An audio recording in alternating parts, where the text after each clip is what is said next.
This is Pandemonia in leafy West London. Tonight, I have the pleasure of an audience with Gerard Malanga, poet, photographer, filmmaker, and one-time associate of Andy Warhol. When I was growing up in the Bronx, when I was a very young kid, maybe 8 or 9, 10, my babysitter was the television set. Because both my parents worked, so I was home alone with the TV. I never watched kiddie shows. Forget about kiddie shows. But I watched movies. I loved watching movies on television.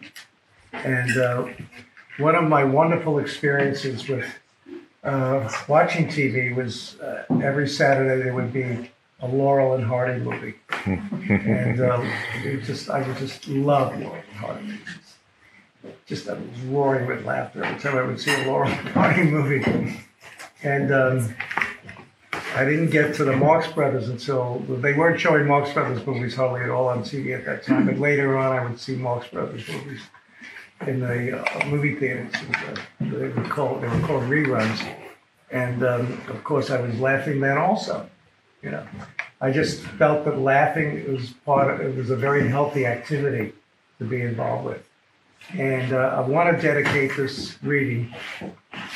Well, first, let me just preface it by saying that back in the mid-1990s, I discovered Keeping Up Appearances. And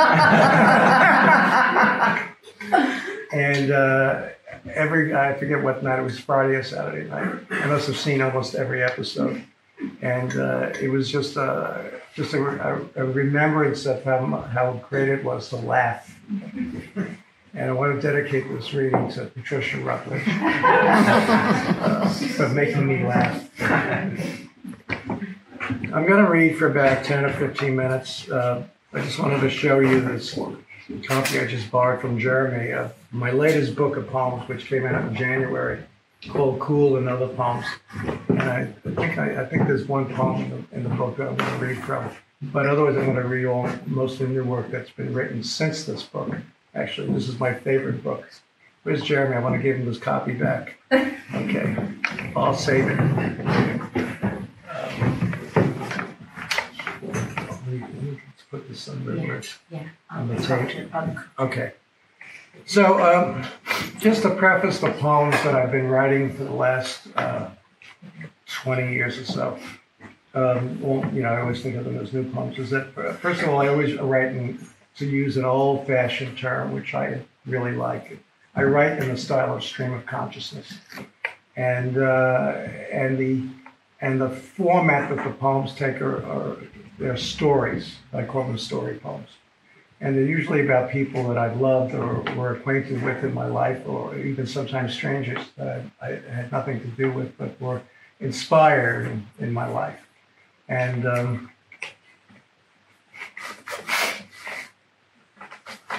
going to open up with put this down here.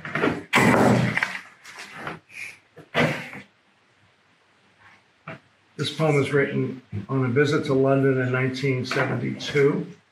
This is actually a much earlier poem of mine.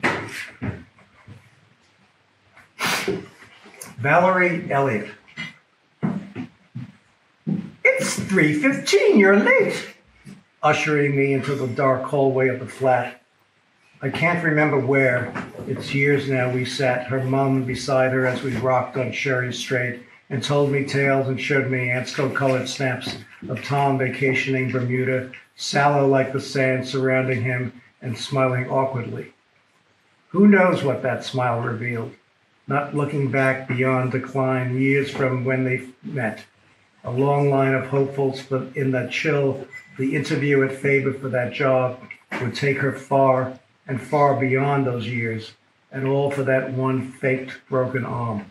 The plaster cast won him over nonetheless, revealing no less a truth professed when she became keeper of the flame.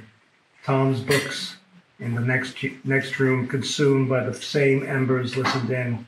A chilly air, a drafty street. It's getting late.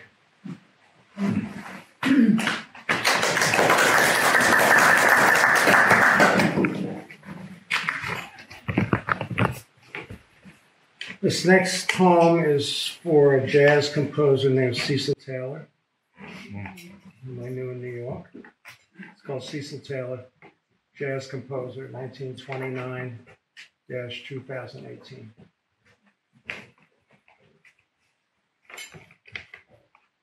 Hey, Cecil! Whence the unconscious? I doubt even you expected those unruly hours to go frozen suddenly with the shades drawn, or to shout to high heavens, what happened? Life just stopped. What'd you expect? What was it you want to say to me? Why me? I hold no magic secrets, no oily elixir that would do its magic. Its elusive magic crossed those striding keys. You remain stubborn, uncompromising, unflattering. Well, that's not exactly true. You could be easily coaxed. You could be walking down the street in a drizzle when the rhythm gets you, and you keep it going in your head. You've got rhythm until you find a darkened doorway where to jot it down. Da-doom, da-doom, da-doom. Where from there would you go? Is there life after life? Don't let it slip. And then you slip into some unexpected rabbit hole, a plunge into existence, and suddenly a rabbit greets you. Rare Rabbit is my name. That's so? Death is like that. Just a talking rabbit. One syllable and then you're past that. Then you're unreachable, 1,000,000 miles from nowhere. Then you're back, walking in the rain.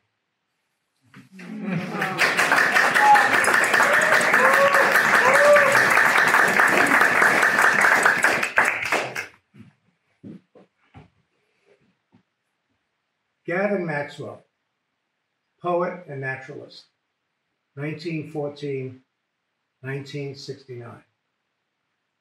Gavin, I often wonder why you wore dark glasses in your seaside cottage, away from windows, from autumn drafts. A lemur attacking you from behind in your London flat, scarring your eyes and nearly blinding you? What the fuck were you thinking? That you could calm its wildness, calm its charm from swinging tree to tree? I prayed for your recovery as I turned the page. I clutched my chest. Love knows no bounds, for the wildness in all God's earthly creatures. Surely the otters were your friends. They're like pussycats. They're trusting. I've seen your photographs. It's been decades now. No sign of otters at your doorstep, on your sofa, sound asleep, rolling on your bed. No sign even of your shadow stretched across those snowy Scottish winters.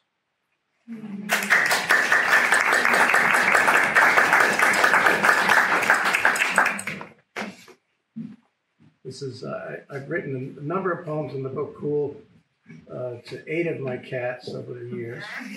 This is one of them. She's now, I think she's 14 or 15 now. 15. Her name is Zazie. Yeah, she's a tortoiseshell and white. And this is called Zazie. And I've written a number of poems where they're not the poems about the cats, I'm really talking to them. And they talk to you? Yes, Zazie especially. We have a certain kind of communication. Zazie, in real life, I never get to hug you. You wouldn't let me. You put up such a fright when I hold you, tight as if great harm would come to you. Not so, Zazie. How could I reassure you? So much affection do I pour on you with words, with sentences, with spurts of poetry to honor you, bow to your regal brightness, your blessed coat, your tortoise shell and white, badge of the breed which is you, Zazie, my drama queen, I want to say. Smart and skittish from the start, when still a youngster, fending for yourself in that backyard brambled as I watched. But that was Williamsburg, never envisioning we'd have this life together. as you pass your first decade, not your last. Whatever life brings each morning when you wake alert, whatever you and I remember.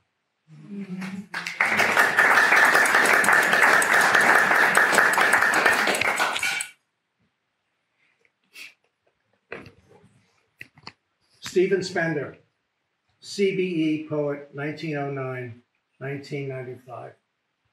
Dear Stephen, I've been reflecting about you a lot lately, fellow Pisces, how we came within 5 minutes of this photo not happening in the far reaches of Connecticut at stores. Eyes scrambling for the perfect ambiance, a copse of birches transporting you to Hyde Park or to the Kensington Gardens as the shutter finally clicked and clicked. You were mesmerized. You were in touch with some secret language that we shared. I would imagine we spoke in tongues. I don't even want to count the years, the decades even. A silent space just enough for our words, crisscrossing par excellence, coming through within us, even for the one brief instant found in quietude along the Charing Cross in Dreamtime, window shopping. No word is graven. I hope I got it right. I think continually of those who were shining.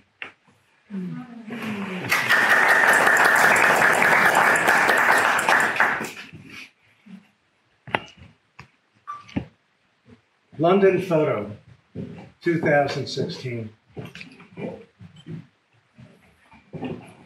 Got all my notes, excuse me.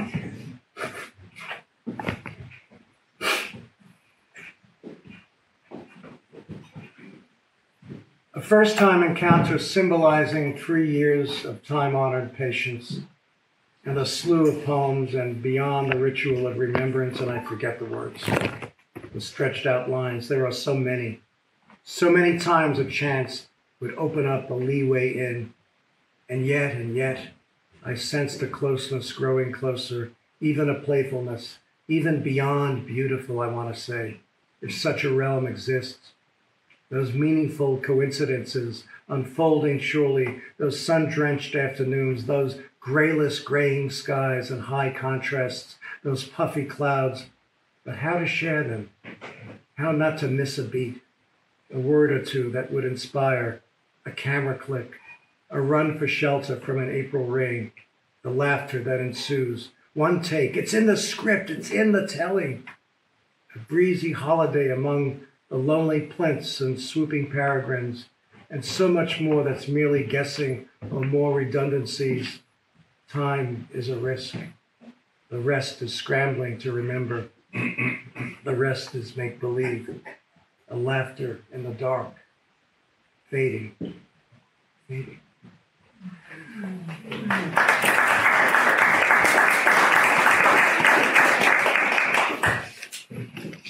This next poem is a poem I actually, I had an epiphany, actually, over this photograph by George C. Beresford. This picture that probably most of you are familiar with. And it's a photograph of Virginia Woolf taken in 1902, probably on the cusp of just before she started writing. And I discovered this in a tear sheet I had in a folder that I was downsizing my tear sheets. And I started reading the tear sheet, and I realized I had read this like 2 years ago. And but this picture was in a thumbnail embedded in the text, and I started zeroing in on the photograph as if I were a zoom lens, and but I didn't know what was going on.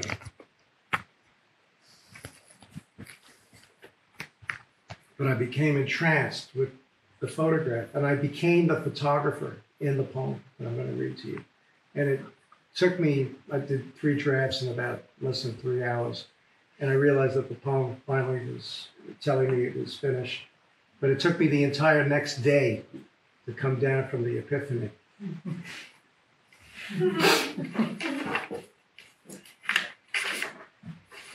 Virginia Woolf, July 1902. You know, Virginia, that's what your dad called you. I could knock you off your feet if I had to. Do I want to?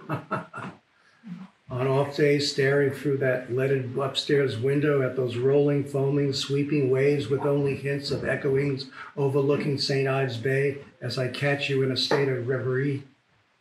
For all those hours past, those decades even, separating us, simply no way reaching back in time and reaching you, rewriting history even. Well, that's not true. There are many, many dreams between 4 and 6, bewitching you and me. Had I not told you? Any one of time you've appeared suddenly. Astonish me! And you've astonished me. In that nearly full profile you've given me as with all of you, as suddenly you turn away at that undecisive moment when the snapshot clicked, immortalizing you, but never meaning to.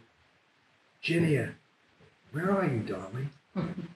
Sometimes a picture reveals far more past that instant of distracted revelation. I can touch you on the cheek, on the neck. How's that? That swan's down neck, perfumed, shouldered by that soft white linen smock. And so I breathe in deep and hold it all. Well, not all. The way you've held that pose, then let it go. I'm always photographing you and jostling with you. I've yet to let you laugh, but I've not shot that shot yet, nor now. Where is now? You're too quick for me, and I for you. Let's hold each other's silences until it's time to dream and sleep in which to save it all.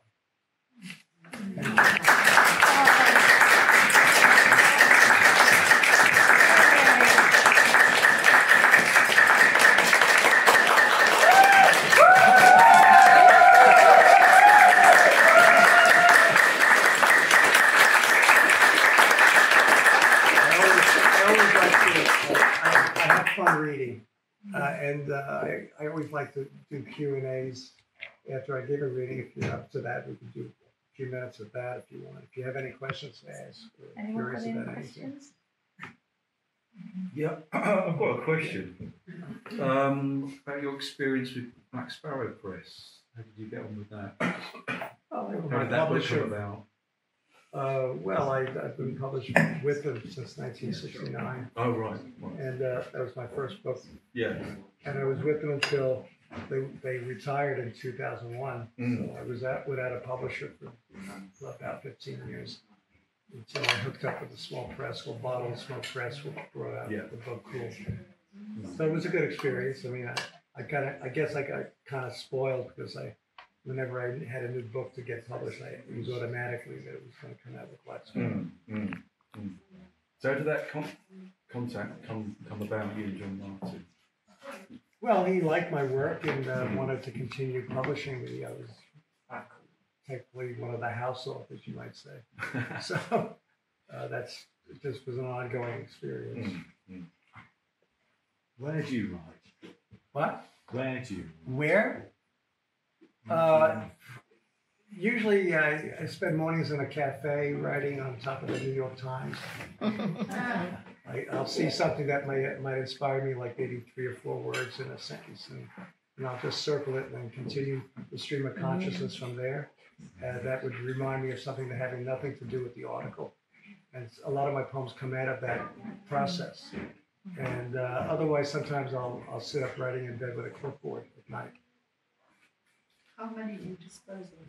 What? How many do you get rid of before you find them? Well, that's an interesting question. I write every day, so which I think for me is healthy, and but I grade my poems, by the way. So I've had some bloopers from time to time, but those are the misses, and I have the hits, and in between, and when an A poem happens, that's fantastic. And do you know that yourself, or do you feel that yourself? Well, only in retrospect do I feel that. Yeah, not at the moment of writing, because I never know how the poem is going to end or how it's going to be processed or whatever. Have you ever written song lyrics? Songs? When you write, I immortalize you, I didn't mean to. That's a great song lyric. I'm not a songwriter. I don't have that kind of talent for writing songs, but I admire Leonard Cohen. Leonard was a friend, and I've written poems for him, and I've always admired him that he could change the channel on the TV and go back and forth between poetry and songs. What about your autobiography, Gerard? My autobiography is in abeyance right now because I couldn't find an agent or a publisher. So but it's finished. It's complete. It covers my life from when I was 4 years old up until about 10 years ago. How many copies have you got? How many copies? Yes. I don't have any copies. I've got two. Oh, no, those are dummy copies. I know they're dummy copies. When did you start writing? When I was 16 years old, it was in my senior class in high school. I went to an art school in Manhattan, and Which one? it was fated. My guardian angel was watching over me, and I signed up for classes in June for September, and I could have gotten any one of the English teachers that were available, and I happened to get this wonderful English teacher named Daisy Alden, who was such an incredible inspiration for me as a young person. And I started writing love poems to her, actually, giving the apple to the teacher. And but she turned me on to. I was reading Mallarmé's Un Coup de Day when I was 16, and she was also a French translator. So besides being a poet herself, so there was a lot of give and take in terms of the relationship there, in terms of what I was learning at the time. And somehow it was fated. I realized I was graduating high school to get a job in advertising, and I decided that I wanted to be a poet without knowing where the next paycheck was going to come from. Did you keep a journal, Gerard? What? Did you ever keep a journal? I kept a journal once, but I realized that I was too busy living my life to want to continue with a journal, and it kind of interfered with writing the poetry. So. That was the one in 65, was it? Yeah, 65 to 66. When you were at the factory, Yeah. What did your parents think of you wanting to become a poet? They didn't understand it at all. They had no idea what was going on. Did they encourage you? Well, my father encouraged me in other things that I wanted to do. I was too young to travel, so he would be my chaperone when I was out going, taking photographs or going to an art exhibit or things like that. So there was encouragement from that aspect. Did they get to see you published? My dad did, and I think my mother did also. But again, they wouldn't have understood what poetry was all about. But didn't that for them show that you had succeeded at what you had attempted? That I had what? That you had succeeded at what you had been attempting. I don't think they were intellectually capable of coming to that conclusion, so I don't really know. I have a very unintellectual question for you. Yes. You talked about Laurel and Hardy. Yeah. What did you think of Abbott and Costello? They were funny, but I found that Laurel and Hardy much funnier. Yeah. Well, what about jazz, the freeform jazz? Because your writing has a lot of relationship with jazz improvisation. I like a lot of jazz. I have a jazz record collection that I listen to from time to time. And people that I felt close to, like Cecil, and so there's kind of an inspiration there for the music. Yeah. Who's your favorite jazz musician? My favorite jazz musician, I love Duke Ellington. Charlie Parker? Who? Charlie Parker. Charlie Parker. Charlie Parker, yes. There's a number of jazz musicians. There's a lot of really great jazz musicians out there. Any stray one? Well, listen, thank you so much for your interest and your attention, and for the opportunity to read you some recent poetry. Thank you. An insight into Gerard Malanga, freeform poetry, stories, and jazz. So tonight, I'm going to just, bye.